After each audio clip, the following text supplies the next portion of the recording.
গণিত ভীতি দূর করতে হলে প্রাথমিক বিদ্যালয় থেকেই গণিত ভীতি দূর করানো যে বিষয়গুলা উঠে এসেছে একটি গবেষণায়, সেখানে কাজ করতে হবে। প্রাথমিক বিদ্যালয়গুলোতে গণিতে অনার্স মাস্টার্স করা শিক্ষক নিয়োগ দিতে হবে। সেই শিক্ষকগুলো যাতে সেই প্রাথমিক বিদ্যালয়ে থাকে সেজন্য আর্থিক যে সকল সুযোগ সুবিধা আছে সেগুলো দিতে হবে এবং অন্যান্য সুবিধাও দিতে হবে। তবে তারা প্রাথমিক বিদ্যালয়ে শিক্ষকতা করবেন এবং গণিত ভীতি দূর হবে। বাংলাদেশে 1,14,630টি প্রাথমিক বিদ্যালয় আছে।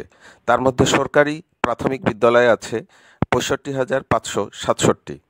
সেক্ষেত্রে শুরুতেই যদি সরকারি প্রাথমিক বিদ্যালয়গুলোতে গণিত শিক্ষক নিয়োগ করা হয় এবং সেই যে নিয়োগ পদ্ধতি, সেই নিয়োগ পদ্ধতিতে পেশাভিত্তিক শিক্ষকদের বাছাই করা হয় এবং একটি নির্দিষ্ট প্রক্রিয়ার মাধ্যমে এই শিক্ষকদের নিয়োগ দেওয়া হয়, সেখানে বাংলাদেশ গণিত সমিতি ইচ্ছা করলে সেই গণিত শিক্ষকদের কিভাবে নিয়োগ হচ্ছে শুরু থেকে এবং শেষ পর্যন্ত, বিশেষ করে প্রশ্নপত্র প্রণয়ন, মূল্যায়ন, ভাইবা এসব বিষয়ে বাংলাদেশ গণিত সমিতি উল্লেখযোগ্য ভূমিকা রাখতে পারে এবং বাংলাদেশ থেকে গণিত ভীতির যে এক ধরনের কালচার সৃষ্টি হচ্ছে সেটা দূর করা সম্ভব।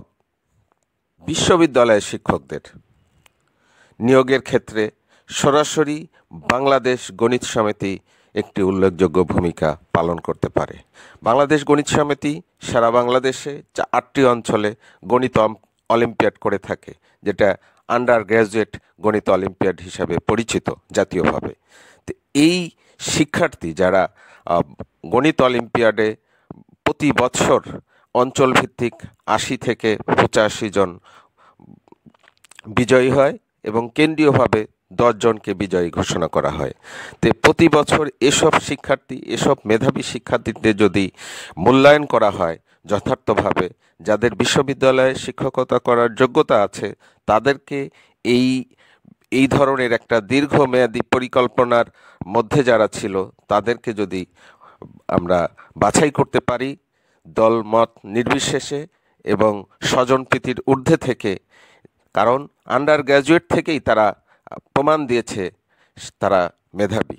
তো এই শিক্ষার্থী যখন পাশ করবে এবং বিশ্ববিদ্যালয়ের শিক্ষক হতে চাবে তাদেরকে সহযোগিতা করা উচিত।